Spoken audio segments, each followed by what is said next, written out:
I knew about this sort of concept and the idea for How to Write Anything, and was able to sort of look at the early chapters that were in development for the book.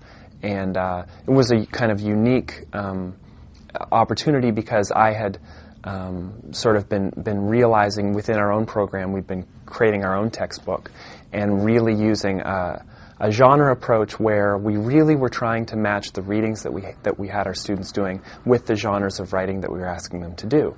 So when I was asked to find readings then that matched up with the genres that were being explained in the kind of rhetoric guide part of the textbook, it matched with what we were already doing within our program, but just on a much larger scale.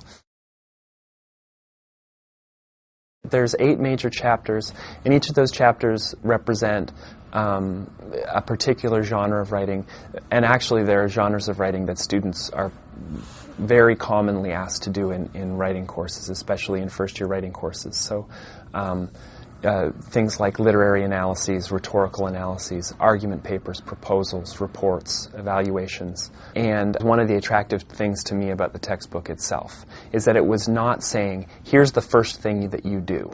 It's really organized around the different considerations that a writer would take into mind. And it's not saying that you have to do all these things in a certain sort of lockstep, but that these are things that you need to think about at some stage. I actually really like that.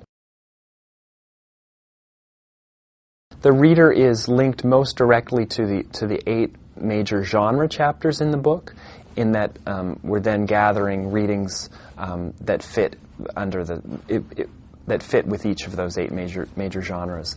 And in each of the sections, so for instance, literary analyses, we're gathering literary analyses, and hopefully a range, not to be able to show in the reader that there's not just one way to write a literary analysis, that there are many ways to do that. Or a genre like a rhetorical analysis, that there can be visual analyses, there can be advertisement analyses, there can be rhetorical analyses that are much more sort of classically rhetorically based.